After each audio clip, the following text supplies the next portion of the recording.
Hello, everyone, and welcome to episode 9 of the Rock and Roll Beer Guy podcast. This episode is brought to you by Audible. Sign up using our link, audibletrial.com/RRBG.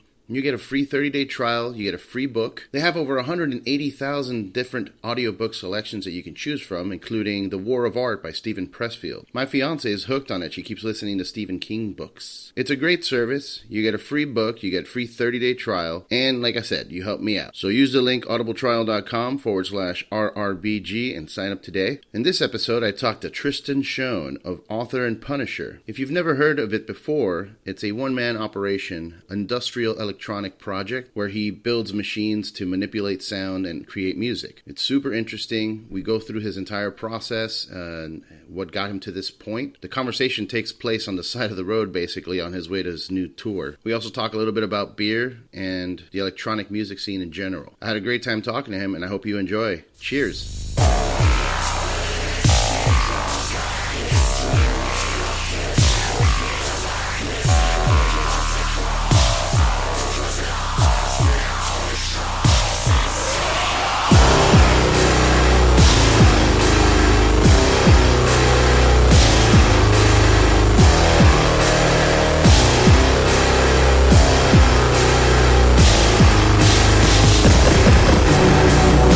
Yeah, let's see, we got Vancouver, Seattle, Portland, San Francisco, Ventura, and LA. That's awesome. Well, I guess that's the advantage of being a one-man band is, you know, it's on your terms. You don't have to deal with other bandmates that are late or just, you know, vanish at a bar. Yeah, exactly. I'm basically picking up a sound guy in Portland, and I've got a girl meeting me to do merch up in Vancouver and driving down with me, so it's pretty easy, man. I have to say, I don't like too many people in my van, you know. There's certain elements of that being a one-man band that you grow to like, so, yeah. All right, let me do a little intro. Welcome, everyone, to episode 9 of the Rock and Roll Beer Guy podcast. I'm here with Tristan Shone. Am I saying that right? Yes, you are. And he is Author and Punisher. I hate calling it a one-man band, even though that's what it is. I appreciate that. Yeah, I don't like calling it that. I'm not a big fan of it either. Yeah.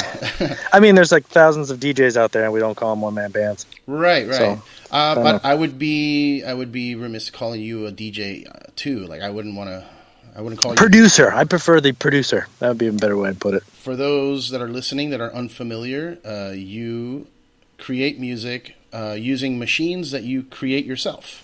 For the most part, yep. I use those as kind of my core interaction devices, but I use a lot of other stuff too. Yeah, I mean, I've seen you know, keyboards and laptops and stuff. So you are using some digital synthesizing as well. Digital and analog. This new album EP that I just put out is a lot of like kind of analog gear that I'm still using some of my instruments to interface with, but.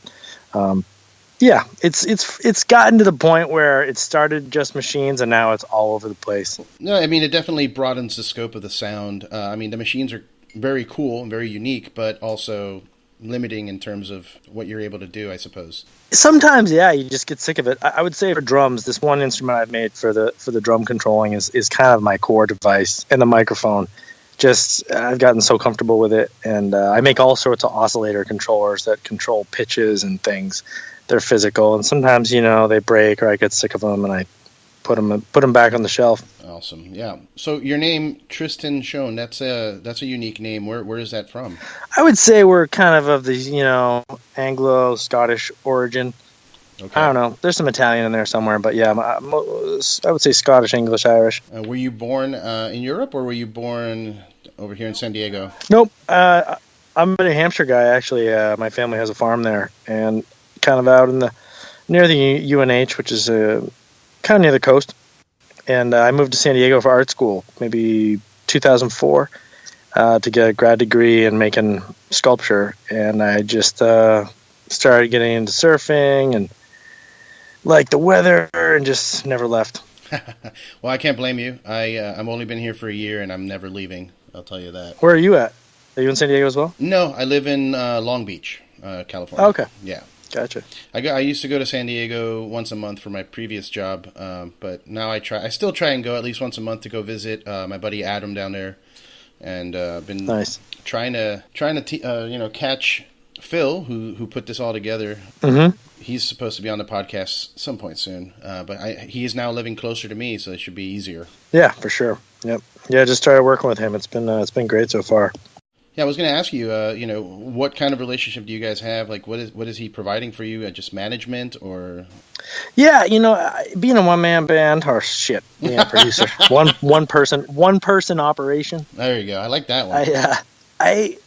It's a lot to handle. Just going on a tour, getting just simple things, getting t-shirts together and putting an EP out, talking to the agents, talking to the clubs, advancing the shows. If you got 5 people in a band, it's maybe a little bit easier. I've also been in between labels this year, and so that was a little bit difficult just to handle PR, and it just got to the point where Phil and Shannon and the rest of the As LA Dying crew, who run Brick by Brick in San Diego, I started playing shows there and got to know them and really got along with all those guys really well.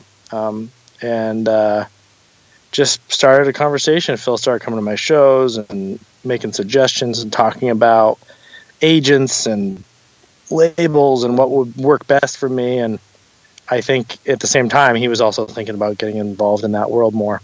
And it just clicked.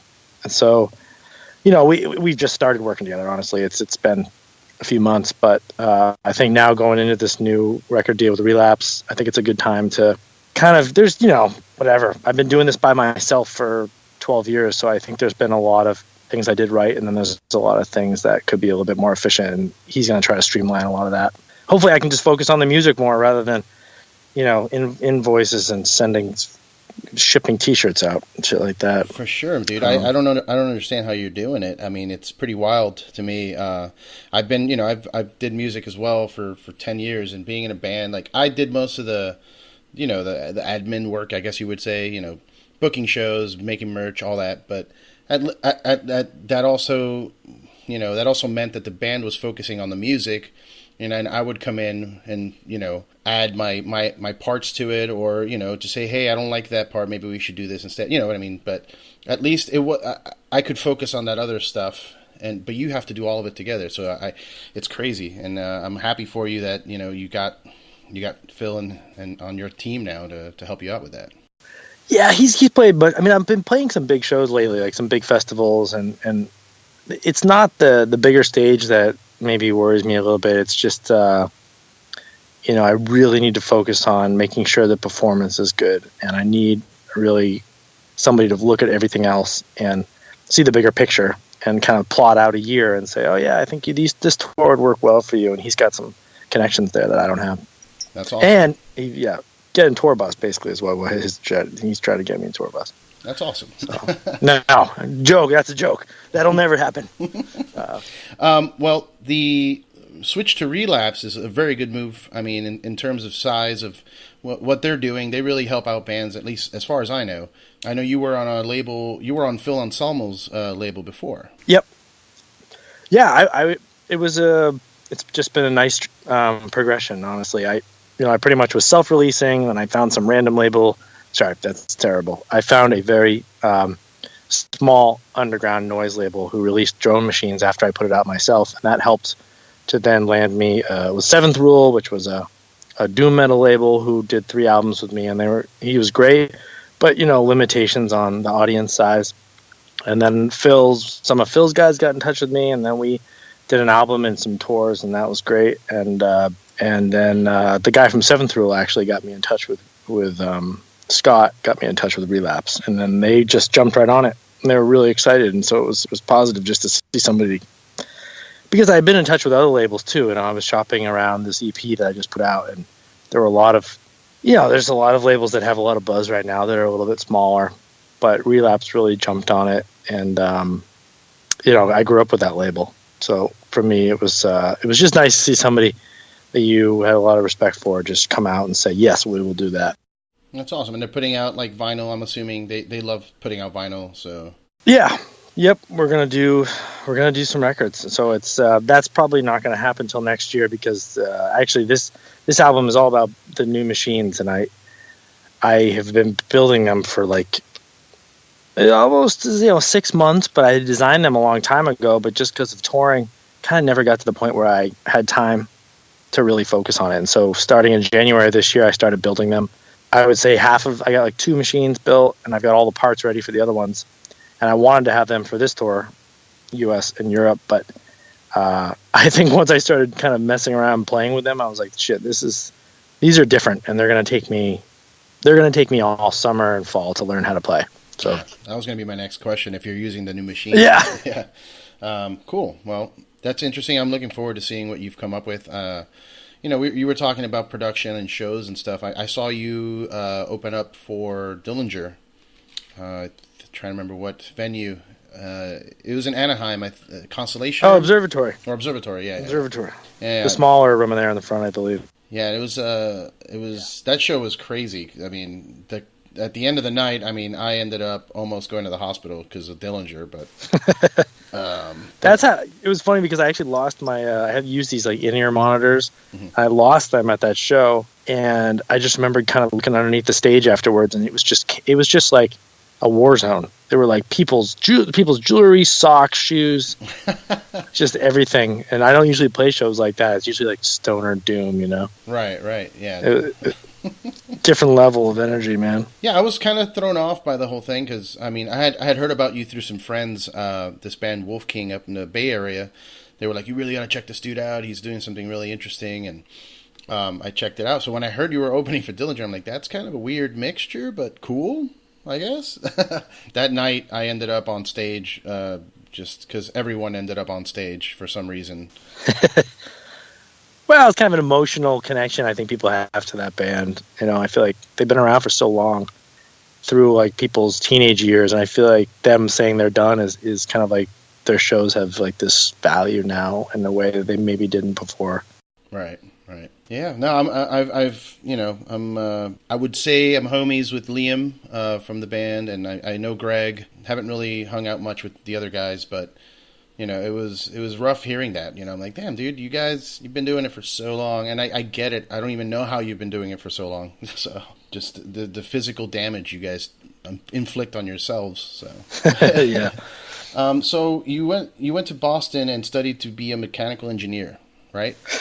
Actually, I went to Troy, which is in New York, upstate New York, which is near Albany.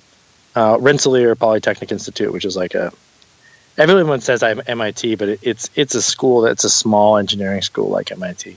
Okay. How many years did you do that? That was 4. I just got a mechanical engineering degree there, and I played in a kind of a metal band there called Falkirk, and I really liked that band. I played guitar and sang, and once I got out of school, I just left because it's hard when you get an engineering degree to not just go take a job somewhere. For sure. Yeah. You invest in retrospect, time and money, well, I wish I'd stayed because I had a really interesting job at the university, do like robotics lab that wasn't paying as much, but I could have stayed in that band. And instead I was like cocky and like, oh, I'm going to go to Boston now and work in the tech industry. And they don't have money to buy gear. And then what you realize is that 2 weeks of vacation is not enough time to tour. And it drains the soul out of you working at a job like that. Mm-hmm. Yeah, it's that's all you get. People don't understand. Maybe you get 2 weeks. Some people get 1 week. Yeah, that whole idea. And the thing is I work now at a university doing engineering again, and it's a very flexible schedule, and I love it. But I see students coming through that work in our lab, and some of them are into art and various things, and I always tell them, be careful what you. It's hard to tell somebody like don't focus on being a company guy too hard because try to come up with your own path. It's hard to tell somebody that when they're that young, but there's just if you want to be a professional artist or a musician in some way, like you can't do it on the side. You have to really give yourself 100% to it. But yep, not really useful to somebody who's 18 and they're full of piss and vinegar. Yeah, it's funny. They have that rebellion about them, and it's like you're trying to give them a positive message. Like, hey, you can do whatever you want. And they're like, well, fuck you. I'm not going to do that. Exactly. I try to tell people, like, you're working in a lab, but don't go work for that huge pharmaceutical company. It's going to ruin your life. Yeah. And exactly the opposite of what their advisor is telling them. Yeah. But well, it's very interesting. I mean, when did you decide to switch out of, like, working as a mechanical engineer and switching into the art side of it? Because you went and you said here MFA, is that Master of Fine Arts? Is that what it? Yep. Yeah. So you went and switched to fine arts as opposed to engineering. Well, it was, which now I'm kind of like back again, but I feel like I found a nice happy balance. But what happened was I worked for a subsidiary of Corning and PerkinElmer. They're like probably heard of Corning, but they do all sorts of like glass and fiber optic stuff. And then another automation company in Boston. And I was also working for a former professor from my college years who was at MIT on some of his projects. And he was doing these kind of large scale sculptures that were using a lot of technology like microcontrollers, Arduinos, and Raspberry Pis, which are very popular now. But back then in the early 2000s, it was these PIC and Atmel based controllers and all this robotics equipment. And so I was helping him as an engineer kind of work his projects. And he also he had an MFA and was very tech savvy. And I was like, oh, okay. So there's another way to kind of use art and music with technology other than if you're an engineer, you don't just have to go work for a company. And immediately, I think, as I got sick of the job, he sort of guided me to, all right, well, you could go to art school, but, don't have your parents come blame me when you don't make any money. And that's what I did. I came up with some shitty art projects, like robotic sculptures that I made to get myself into art school. And then I got to art school, and I was like the only guy there who didn't know, art history. Like I couldn't have told you, some of these guys like Duchamp and various like early kind of tech or multimedia artists, and I had to learn very quickly because I was tech savvy, but I didn't know shit about like making like a good art piece. Gotcha. Yeah, have you had any shows displaying your art? Well, I did. These machines, the first set of machines I made on the Drone Machines album, which was basically like my sculptures. That was my MFA thesis, was that album, but not the audio work because it took me another year to do it. But I showed those machines, and that was you kind of set them up in the gallery, and I tried to make them like interactive, but then like some asshole came up and like, trying to be funny in front of his friends and like kind of fucked one of them up. Interactive art is just dumb. It's like science museum stuff and not really. So then I was kind of like, I pretty quickly decided that I didn't want to make, sculpture that was just going to sit there. I really needed to make stuff that was interactive, and I was spending so much time writing music while I was in grad school because basically it was like a chance to like 3 years with no job. I could just like sit in my studio and like brainstorm. So I just decided I had to combine the sculpture with the music side. I was playing like guitar along with drum beats in the kind of God Flesh Thrones kind of way. And then I was thinking like, well, this is just a sequence of beats behind me. How can I make these beats? How can I make this a little bit more live? I don't want to just press play and play along with it on guitar. It needed to have that kind of slow syncopation that live music has. So that was kind of like building the machines was really an answer to that. And, I took liberties on materials and made them kind of ridiculous. And I feel like I've now kind of toned down the size, mainly because my body could not handle lifting all that shit. Yeah, I mean, I would assume you would need a crew of people to set all that stuff up, Yeah, and exactly when you're doing that at that stage, playing basically like warehouses in Oakland, and no one's helping you. It was all me, and plus, in addition to the machines, I had a huge like homemade sound system that I still use in my studio now, and I took it out a year ago on tour. That's really big and oversized, but it's just impractical. And now I'm kind of like, I understand more about like how the type of music I want to make. I don't need to make everything so big, and I don't bring speakers anymore. I just tweak the sound system so it actually like still sounds loud. Yeah. But maybe someday when I get like if I have a crew that's bigger, I'll start to kind of build bigger stuff again. Yeah, do like an elaborate like multi-part setup. Like raw, you play one song in this setup, and then you'll have some new machines next to you where you have to like actually go over to another setup and like do something else. Exactly.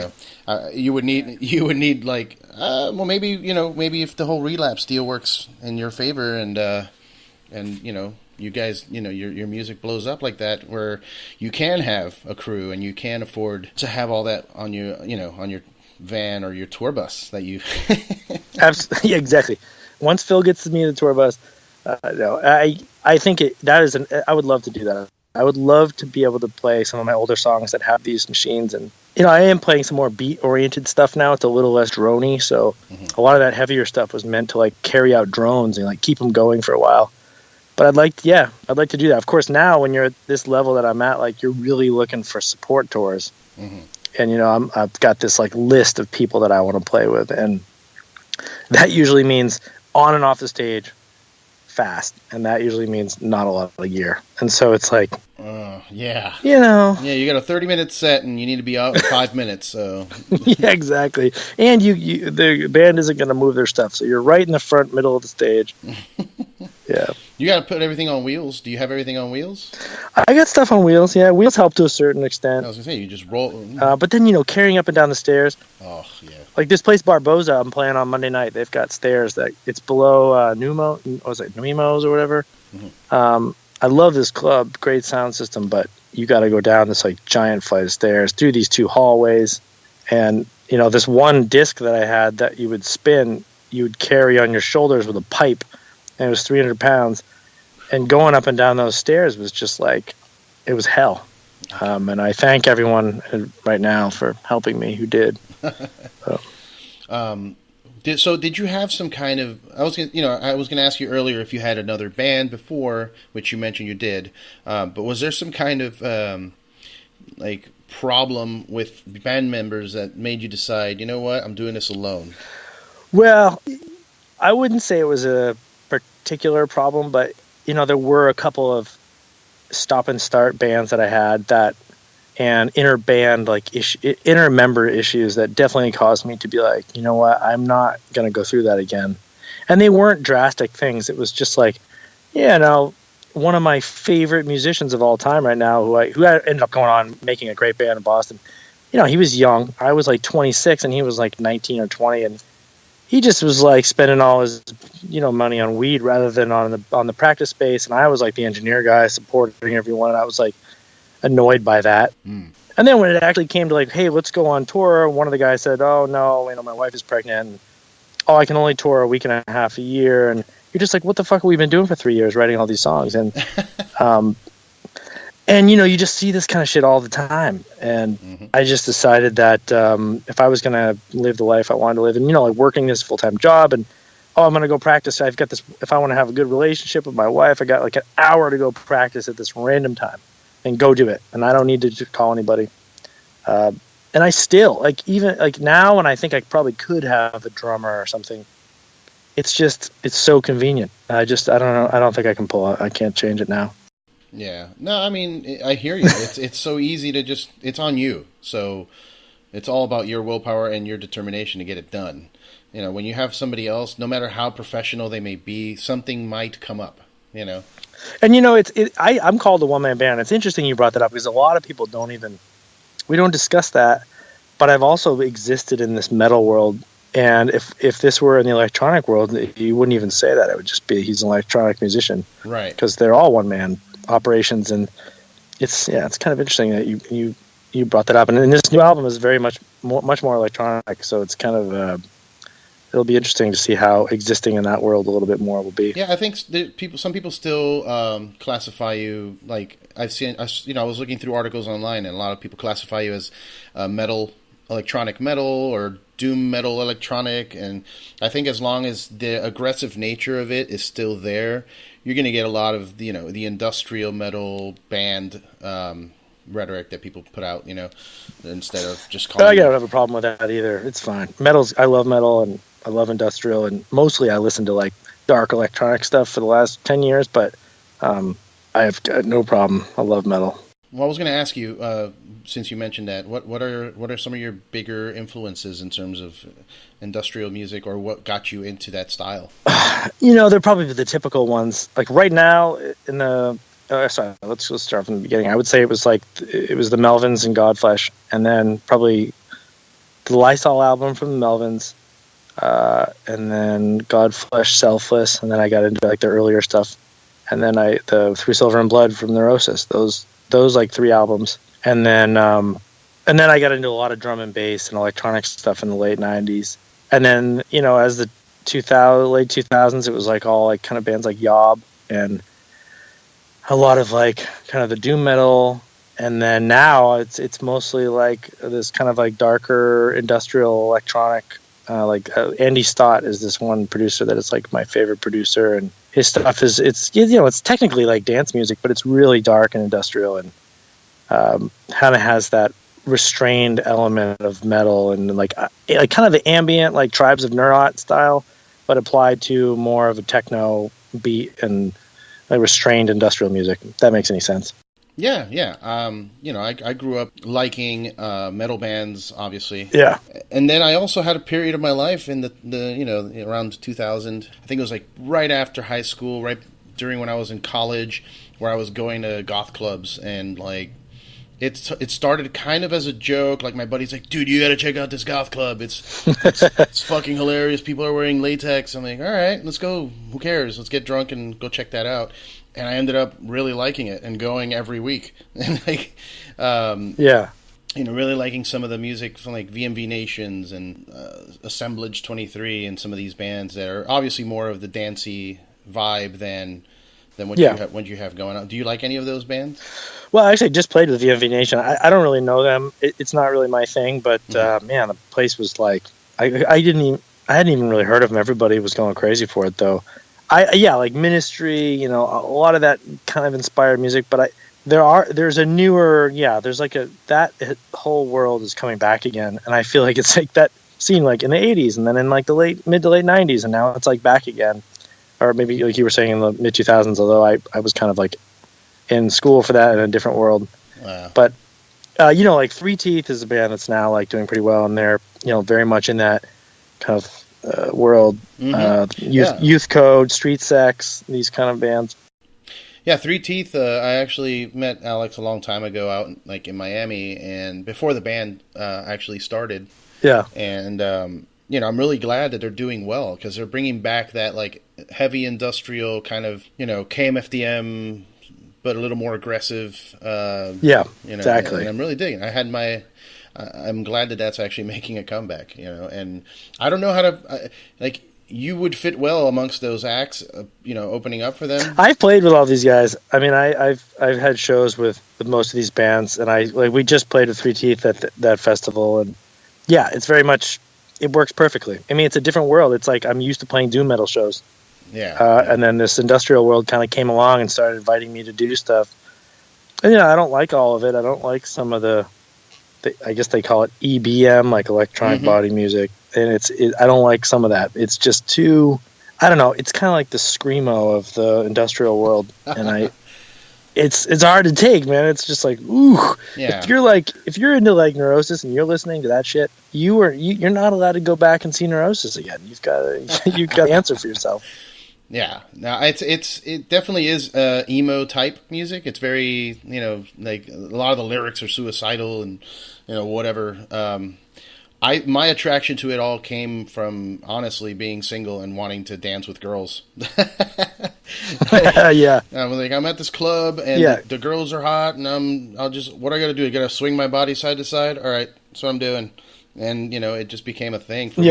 Yeah, dude. Metal is one dimensional. It's like you go to these shows, you bob your head, and you've got tattoos, you wear black, and it's like, I'm just thankful. I married like a girl who's like into like a lot of R&B and hip hop and all sorts of different like music and different film and stuff, and she's got me into like so much other art and music that keeps it diverse for me, because I think I would be so one dimensional if I was just left to my own to like my own listening and artistic endeavors.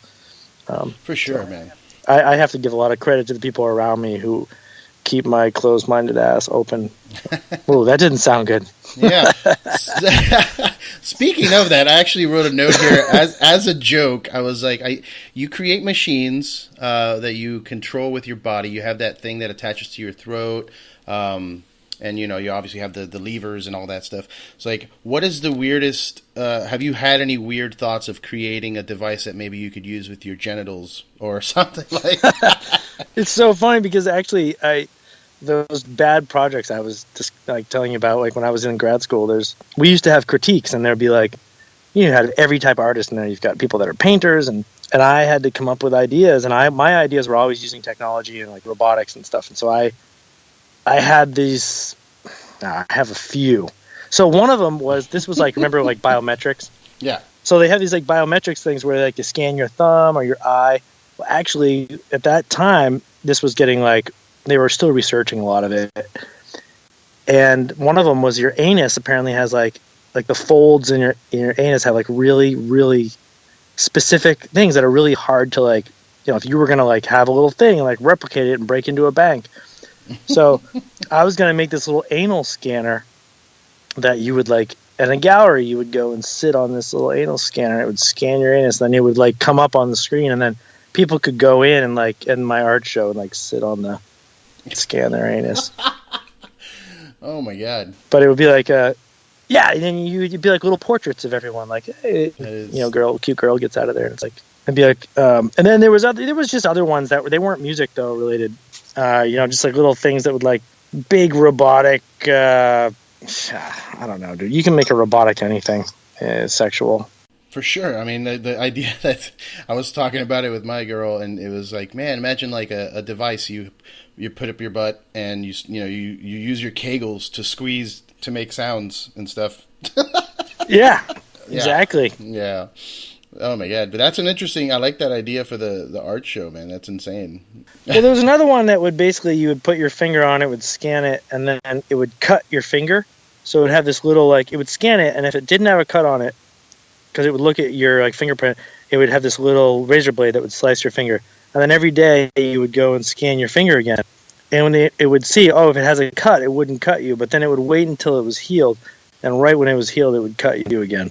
I thought that was kind of like a nice metaphor for, just kind of like when you're down, right when you get back up again, somebody kicks you, puts you right back in the dirt. And well, it's also important to build calluses in life, man, in every aspect of life, not just physically. Like, you got to fail at things to become better.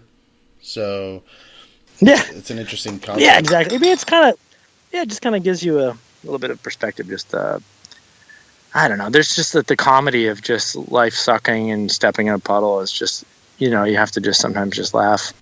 I'm surprised that you didn't get shit for that in terms of, people freaking out about getting cut and like, somebody else may have been cut by that same razor and, oh my God, you're transmitting diseases. Well, I didn't build this shit. I mean, like these were just ideas, and like I would build like a CAD model of it and then like bring it in and show people. Oh, okay. So the only ones that I built were the drone machines, and then I built some other thing that like suspended a body like in the air, and it was supposed to look like this person was perpetually suspended in the air. Like bought a big fan, and I don't know, man, like it was like an upside down puppet. See, there were just some things in there that I probably shouldn't even get into. They were not good projects. Okay. All right. I'm surprised you didn't bring up, are you a fan at all of Nine Inch Nails? Since I'm not, I never was really into Nine Inch Nails. It's not to say that I don't like some of their stuff. It was never heavy enough for me. I always felt something about angst, like in music. Mm-hmm. I always felt like it was very angsty, mm-hmm. rather than, I don't know. There was just something like, it was like, no, I can't listen to this. This isn't heavy enough. Well, I figured with, him also kind of starting off as like a one-man operation as well, like that might have been like one of your influences. Yeah, a lot of people would say that. It was just something about just the style. I mean, I think I guess just the one-to-one connection is there. But, I mean, at the same time, I was also like learning about all these like drum and bass and dubstep DJs from the UK, and that was much more interesting and heavy for me. In a lot of ways, or like like the Def Jux stuff, like LP and Cannibal Ox, like all that kind of like hip hop stuff out of New York and Brooklyn. And to me, that was much more interesting than this kind of whiny industrial. And dude, to tell you the truth, that's the same way I feel about industrial now. There's like I said, there's some bands that are great and they're heavy, but then there's some really like whiny industrial bands, and I notice it with promoters too. Like if you play an industrial festival, mm-hmm. some of them are awesome, but every once in a while you'll get some promoter who you can just tell right away you're gonna have issues with that person. They are somewhat mentally, like emotionally unstable. High maintenance. Very high maintenance. If you and you're just kind of like, you got to tiptoe around the situation. It's not like your metal promoter, like, okay, we're going to be straightforward with you. It's, and there's a lot of great ones like Cold Waves Festival and John from Complex in LA, and the Terminus Festival up in Calgary. All awesome festivals that I've worked with, but there are some that I've had issues with in the past, and we don't need to get into that because they don't want to talk to me anymore. That's funny. It is interesting, man. Like I when I'm by myself and I have a couple drinks in me, I tell myself I don't like dealing with people because of things like that. Like there's high maintenance, or if you say the wrong thing, they might get offended. Or, so it's like I get this like inner, like I just want to be by myself. But then I've chosen all of the things I've done in my life career-wise, I've chosen to interact with people.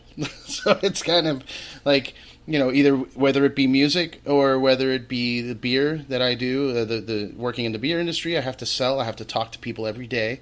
Or now with the podcast, like I've decided to, with my spare time, start a podcast where I have to talk to people all the time. Yeah, I agree. It's a tough thing, man. I feel like I've definitely gotten myself into some trouble, and I feel like I'm a pretty easy guy to get along with. But I definitely think the industrial scene is built around this emotional, kind of harping on the negatives in life.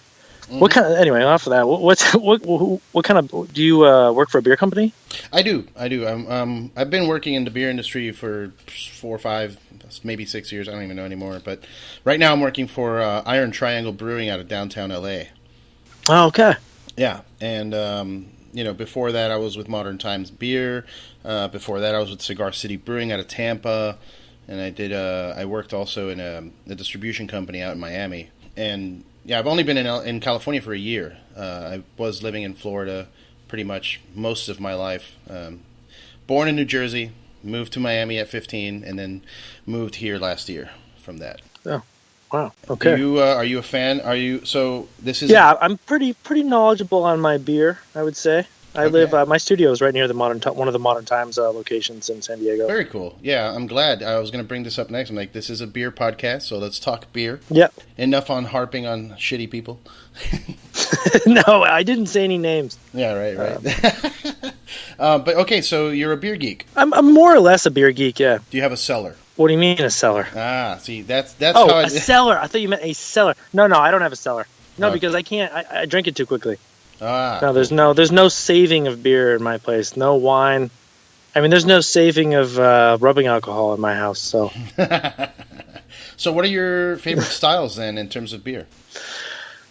Well, I don't want to be too cliche, but I do live in San Diego, and I do tend to, on occasion, it's a lot less frequently, I do tend to like my strong double IPAs. But when I'm on tour and I'm a regular drinker, especially when I'm in Europe, I'm drinking like a Helles Lager, Pilsner, or the cleanest kind of Pilsner that I can find. Very cool. Yeah, I would say for the IPAs that I like the most, I look at probably the Enjoy by Stone, and I don't like the other Stone IPAs really. So I was going to ask you, are you familiar with the differences in hops? Like, what are your favorite hops? And if you like Enjoy by, I'm assuming you like Mosaic because they use a ton of it in that.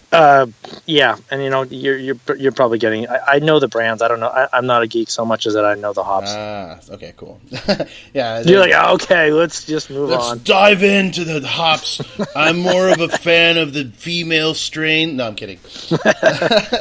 Yeah. No, yeah, it is something that I've, had to develop over the years, just learning all the different hops and everything, because it's my job to sell you on the liquid, and what goes into it. Yeah. And, I can tell you down to like the malts that people are using in their beer. If I were to do a blind tasting, I could tell you the hops and the malts that they're using. Wow. Yeah, because I've studied. There's a test. There's a certification that you can get. It's the equivalent of the sommelier that they have for wine, where you take certain levels of tests. It's called the Cicerone, and the first level is the easiest one, And the one that most people that are like new into craft beer, they go and they get it because it's easy. It's $70, and they ask you very basic questions, and then they can tell you, "I'm a certified Cicerone." It's like, not really, Right. not really. You're level 1 certified beer server, and that's cool. That I think that should be mandatory for anybody that is serving beer anywhere. Yeah. It's in the name, yeah. But I've done the studying required to do the higher levels, but I just haven't done the test because it's like $600 or more. Right. And I don't, at this point in my career, with all the years under my belt and everything, I don't feel it necessary to have, for me to be like, hey, I have this piece of paper. It cost me $700. Or you could just give me a beer and I'll tell you right now what you have in that beer. Yeah. Yeah. So yeah, okay. Well, just to maybe give you some education in terms of that. You like Enjoy By, then you're a fan of Mosaic hops. Mosaic hops tend to have this like oniony, kind of pungent, resiny aspect to them. So I would suggest if you're ever out there and you're looking for an IPA, just maybe, some places like there's a local brewery here called El Segundo, and they're making beers now specific to the hops. They're called the Bursted series. Okay. And they'll have like, this is the Bursted Mosaic, and it's just that hop, or they'll have Citra, or they'll have whatever other ones. They're doing one for each. Right. Okay. I go to this the Blind Lady, which is like my favorite, just that pizza place. I don't know if you've been there in San Diego, but it sucks, man. Every time I go to San Diego, everybody's like, "Yeah, man, you got to go to the Blind Lady," and I haven't been. Every time I go, I end up going to Society or Tornado, right. or Modern Times, or whatever. Yeah, well, Blind Lady has a lot of their automatic stuff, which I don't always get, but they're like the only place. Well, O'Brien's obviously usually has probably the best beer list, I think. Mm-hmm. But their food is a little on the heavy side, so I usually go to Blind Lady. It's more mellow. It's since all the beer, they were like the first place kind of that came to town, and then like all these other places popped in, so they're not as busy anymore. And they usually have like a Pliny the Younger and Pliny the Elder when they come around, and just some weird sours. And they also still get a lot of European stuff, which is nice from time to time. Although, it's hard to drink like a lot of Belgians and, farmers' ales and things like that for me. A Saison, I'm much more into the, just a really clean Pilsner, maybe a hoppy Pilsner or a double IPA. Yeah, in terms of the Belgian stuff, for me, it's also hard to drink. I love the flavor. I wish I could drink more, but for some reason I get really bloated and I get really full really fast. So I like drinking a lot. So I don't want to have one or two and then I'm like, oh God. Yeah, it's absolutely. They definitely give me stomach issues, and we don't need to talk about that. But so this one that I always have when I'm in Europe, it's this. I don't know the brand. It's a Helles lager, but I don't know. That's just like a region, right? Yeah, that's a style of lager. It's a style of lager, yeah. God, I need to know what the brand name is of this one. See, I thought that was the brand, like an idiot, but. When the guy was like giving me these bottles of this, and it came in a bottle. This is like, and it's German. It was German. I'm getting them in like Hamburg and various areas around there.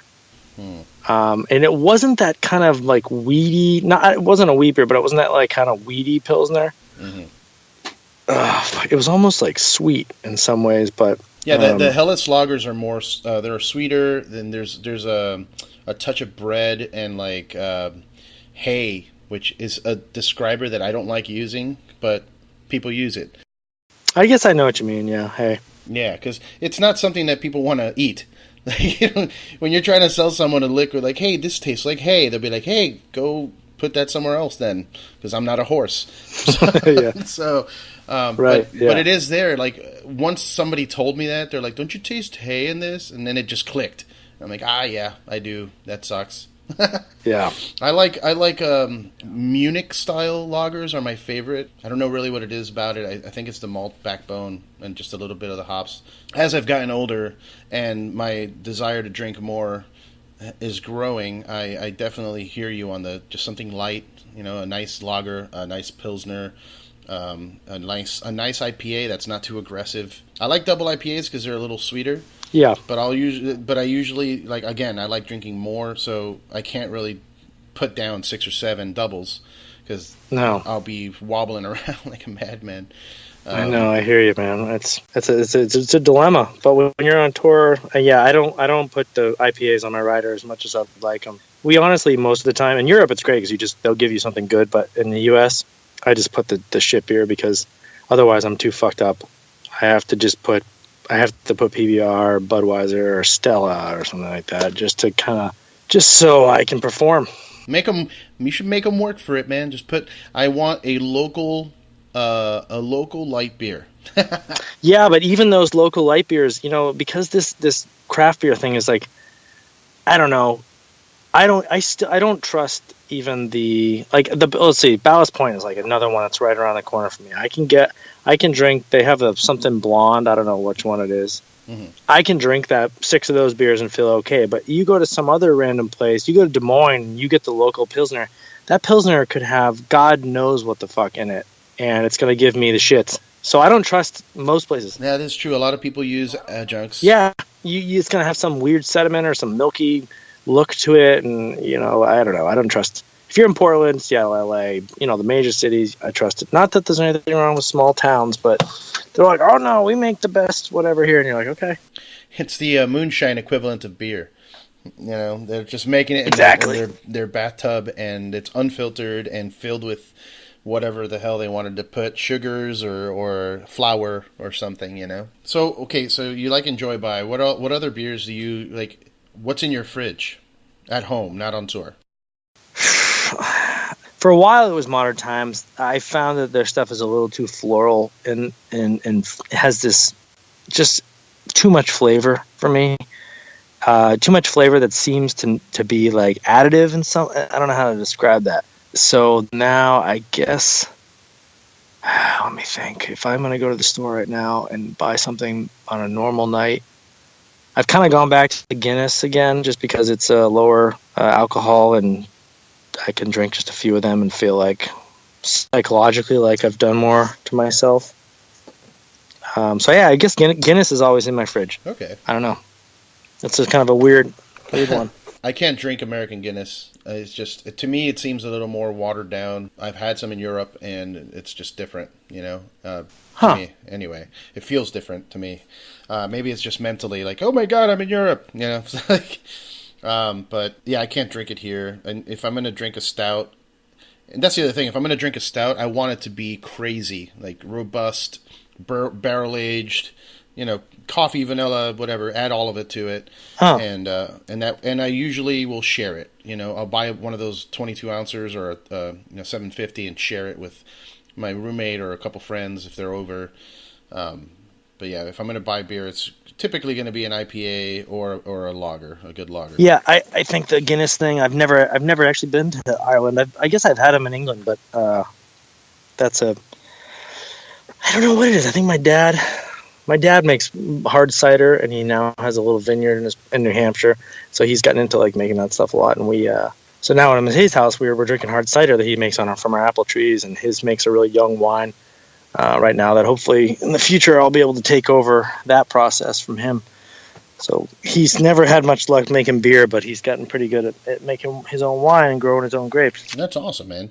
I mean, I would assume with your technical background that you'd be able to maybe even, once you're done with music, maybe look into that, like creating machines to do beer in a different way than what is currently being done, Yeah, I think there could be something there. I've I don't know. It's a weird thing what I've done with music. Like, it's so personal that sometimes it's not about practical. It's about like my own specific needs and desires and fetishistic kind of like musical interests rather than being practical. And I think that's one of the reasons why I have trouble like working in some companies and working on certain projects, because they're so fucking rational that it's not what being an artist is about. Being an artist is about like making irrational decisions and doing things that don't make any sense sometimes. So I guess I'm kind of like the opposite, or the wrong type of engineer to work at Boeing. Because you have to, I see the drawings that come into the machine shop from those kind of companies, and I'm like, Jesus Christ, this guy is insane. Like, how can you be that anal about every little detail? I mean, I'm a good designer, I make good products, but holy hell. Yeah, and I mean, I respect the art aspect of it, man. Like, if I were to maybe give you my interpretation of what you're doing, and I don't know if it's the same, like it's what you're trying to do, or maybe it's just my me being an art snob, like standing in a gallery going, I see what he's doing there. But you know, I feel that what you're doing is important in the sense of the direction that technology's going in society these days, where you know, you're listening to Kurzweil and all these dudes talking about AI and the singularity and our eventual melding of humanity with robotics and technology. Like, I feel that what you're doing is a representation of that. And, you know, even though you're not, like, you don't have a robot arm, but at least you're working with the machinery. And it really speaks to me on that level. I don't know if that's what you're trying to do. Well, you know, I see what you're saying, and I think it was more just, it was really hard in electronic music to find, you know, once these big companies got a hold of it, everything became plastic. You know, every single electronic device you can buy at Guitar Center now is made of plastic. You are not going to find any wood, any metal, unless it's the solder on the board. And that's a problem, you know, for electronic music. Like, how, you know, I remember Nordlead put a stone and a wood pitch and modulate knob on their thing, and everyone went crazy, like it was some big fucking deal. Well, why can't you just make the whole thing out of metal, like a guitar? You know, everybody loves the Gibson Les Paul Custom because it's heavy. You know, why can't you do that with? And so for me, it was just a no-brainer. Like, let's just make electronic music more physical, and it's not about the. And I get the robotic connection, but it's really about like using good quality parts and bearings. And you know, if you're going to make an encoder knob, don't make it surface mount on a circuit board that then sticks through a hole, because then there's no bearing supporting the shaft. If you're drunk at a show and you want to grab onto this thing, you're going to break that solder joint. Put it on a fucking bearing with an E-clip on either side so that shaft can never come off of that bearing, and you can hit that fucking knob with a hammer or your drunk hand at the show, and you're never going to break it. And it can take, you know, it just seemed to me like that's where electronic music should go. It should become physical again, instead of these like skinny Macintosh guys with little, you know, thin bodies and white hands that have no calluses, just twisting knobs and pressing buttons. You know, that's just like, that's what electronic music was. It was just like some guy who doesn't want to get dirty in his really clean New York apartment. You know, that's the sad state of electronic music. So yeah. I like pressing buttons too. And you know, I found the value in that. In the meantime, they've been building some amazing devices, which I now have. But, you know, it should be a mixture of all this shit.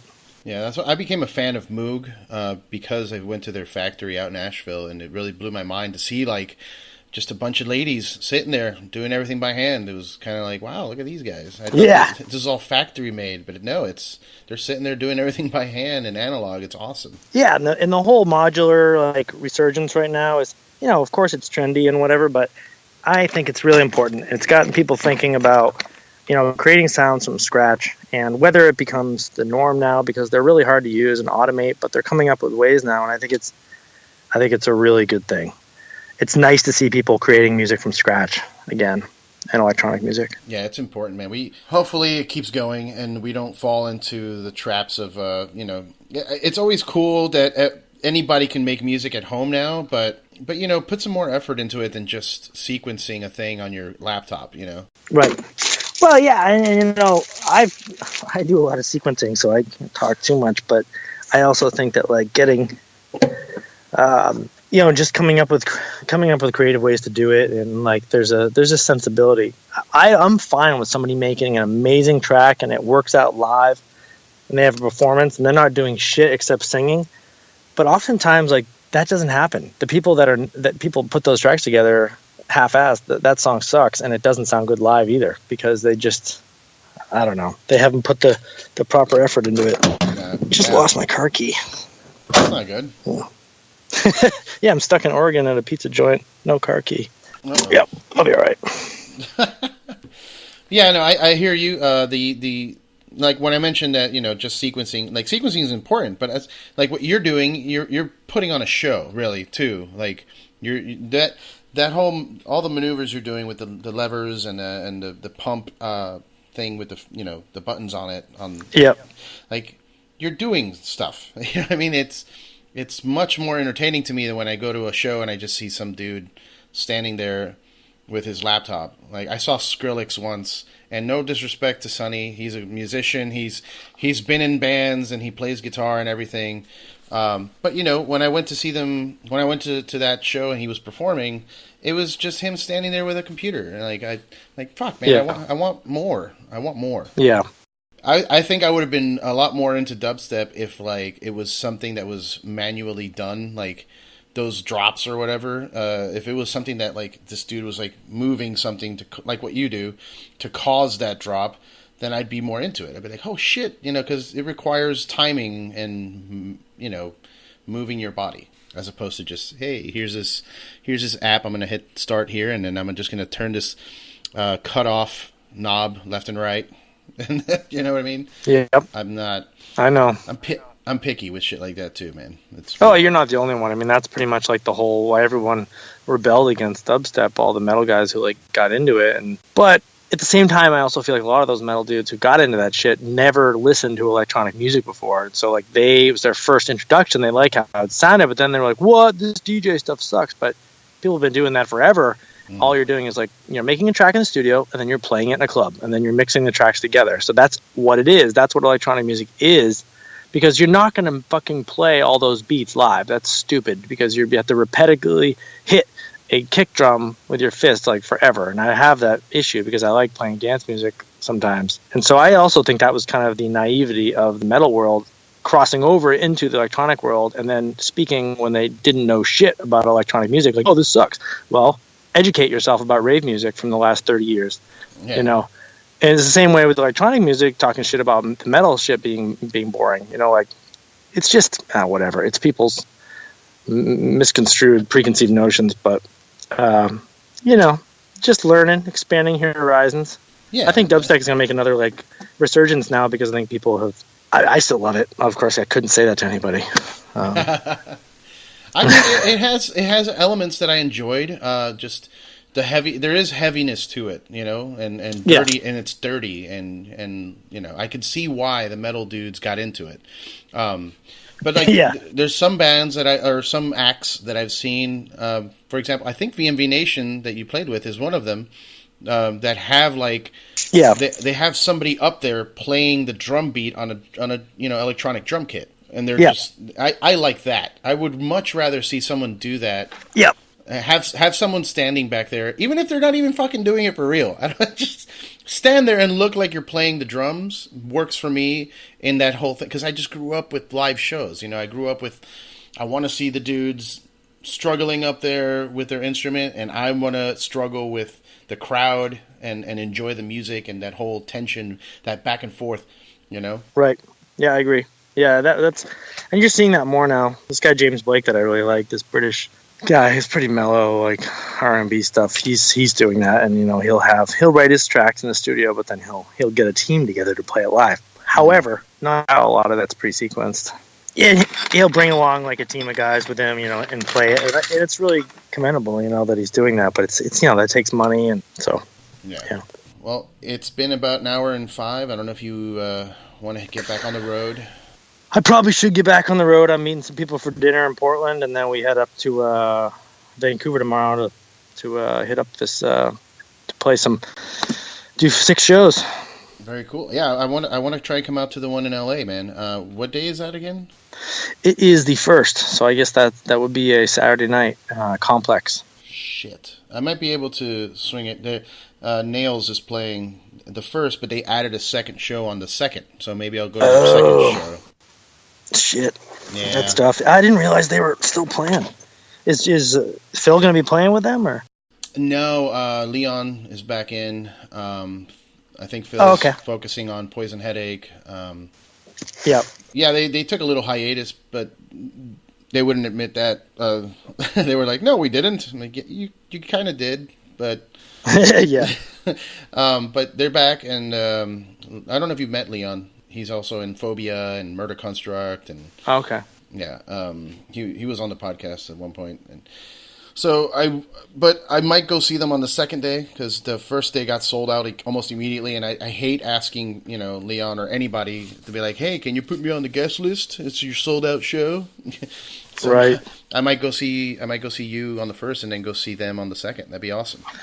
That'd be great. It would be great to see you. We got Sanford Parker, who played in Corrections House, and Bruce Lamont from Yakuza doing solo projects, and so Bruce, should be great. I know Bruce. He's in Brain Tentacles with Dave Whitty, a good friend of mine. Yeah, exactly. That's Bruce. Yeah, both those guys are going to be doing solo sets. We're doing that in San Francisco as well, and I'll be playing most of the new material off the new EP that I just put out, which is kind of a new direction for me. It's a little bit more on the electronic side, a little less on the metal side, but I'll be playing some old ones too. So very sick. All over the place.